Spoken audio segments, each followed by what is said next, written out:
And here we are. RPGamer has finished. Well, I guess E3 is finished. But here we are with our final impressions for you from the last day of the show. Michael, why don't you kick us off? What did you see today? Today's big thing was White Knight's Chronicles. White Knight Chronicles. Yes. I tweet about it, but I can't talk about it. Anyway, so we managed to get up to where you could play it, and we spent like 35 minutes. We went through the character creation, we went through the combo system, we killed a bunch of stuff, we made the boss dead. It was great. I can see why I got a good score. I can't see why I got a perfect score. I'm also disappointed it's still like almost a year away, even though it's already out in Japan. So, but you know, it's gonna be a good game. The PS3 really needs one of these traditional games. And after that, I got to see the Dragon Age demo. Finally. And then I went and played the 360 version. And, you know, 360 version... First time they were showing the 360 version playable. Yeah, they didn't have the PS3 version yet, but they had the 361, and we got to try that. You're going to tell people the main themes of Dragon Age in the demo today? Sex and dragons. Sex and dragons. That's pretty much all this movie's about. There's not at the same time, but yeah. Oh my, I hope not. Yeah, we didn't ask that, so you know we can't 100% confirm that. But yeah, we killed the dragon. That was good. Yep. And it's really hard to say because I'm always confused by these stories where they start at one point and they end at one point, but there's like 100 paths to get there. Because how many times do I want to replay that? And how many times do I want to explore different areas? But I'm excited for this game. It looks really fun. Yeah. And I don't know if I want to be like a really good person or a badass, so I have to think about that. Did you get into Mass Effect as well? Yeah, I got into some Mass Effect. Most of it was a short combat system where you're like, this is pretty much the same thing. Oh, and we gave you 30 missiles in your rocket launcher instead of 1 because we're fun that way. So, there was that. And then a little bit of a story, but it's kind of a spoiler, so I won't go into it. After that, did some Mario and Luigi, Bowser's Inside something. I don't know. Bowser's involved. And you got to do the same stuff with Mario and Luigi with the hammer and the jumping. And then you got to be Bowser, so you got to punch things and flame things and have a whole different battle system. And then you rescue an army of Goombas, and they come and help you in battle. Oh, nice. And you do that by setting them on fire. So that's excellent. We'll have a video of some of the Mario and Luigi stuff going up on the site later. Yeah. No Goombas on fire, though.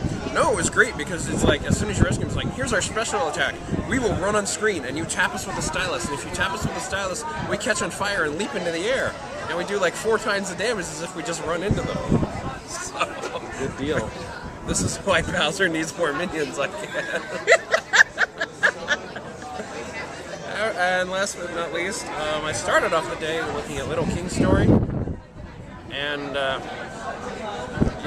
you start out the game, you have like no money, no nothing, people don't have any jobs, they don't do anything, and you go out and you literally like, if you ever played Pikmin, you call these people up and you fling them at things, so you fling them at their treasure and they find it, you fling them at the monsters and they attack it. It's literally like almost the same system. And then we got some money, we built some things, we made some farmers, we made some knights and that, and then we fast forwarded later in the game and I've got a huge castle, and I'm checking out I can call like a royal squad, and we went out and started to wage war with another country, and that was pretty fun.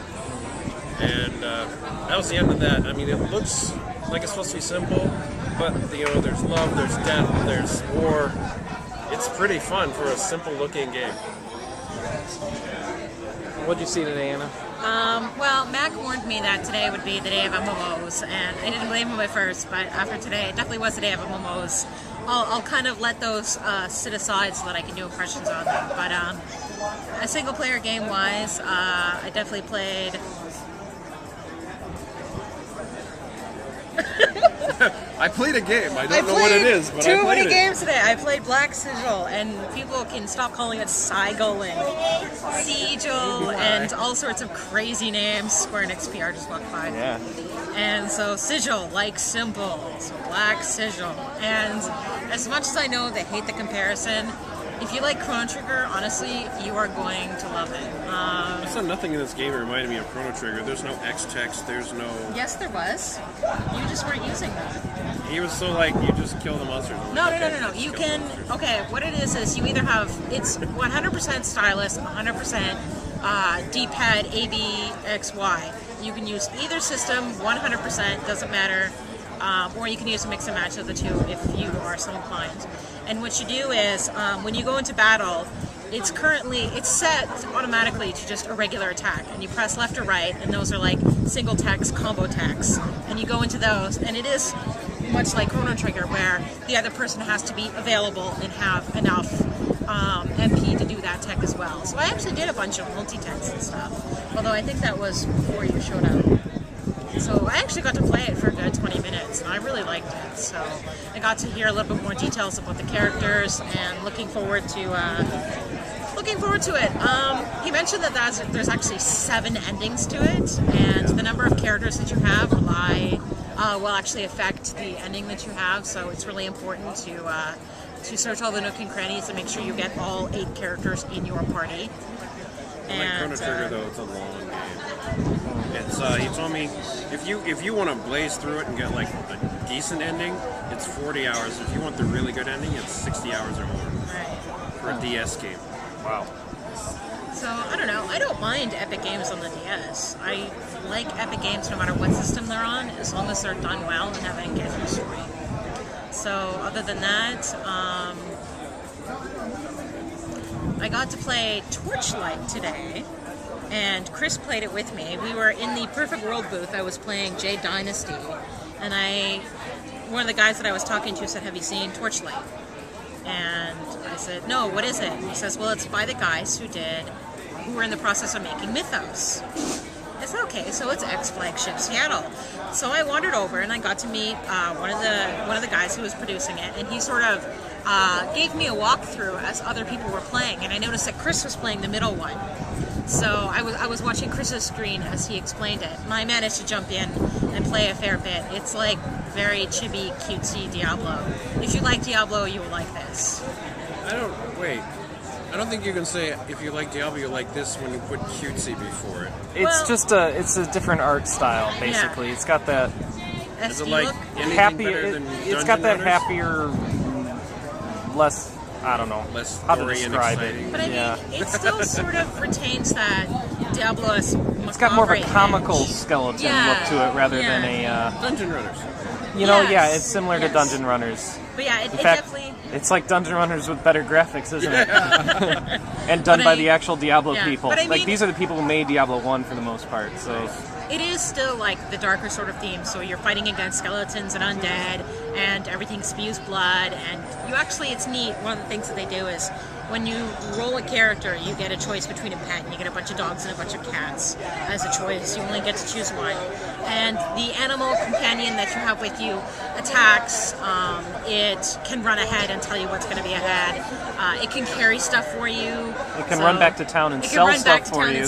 And you can feed it fish to turn it into monsters that attack for you. Yes. Yeah. So I actually ran by a fishing hole that was in the dungeon, but I didn't have time to fish because I wanted to keep going to the boss because Chris was playing ahead of me. So I actually really enjoyed the boss. The boss was neat because as you were playing, it was a big lick magic caster boss, and as you were killing him, there were skeletons that were pouring in from the balcony above. So it was neat. I got to play like a heavy tank sort of class. I think you were playing I was playing a caster, basically. Yeah, you were playing Alchemist, the caster. Yeah. So I think he said there were going to be 3 or 4 classes at launch. And this is the single-player game, and it's going to be out fall 2009, and probably 2011 we're actually going to see an MMO of this game as well. All right.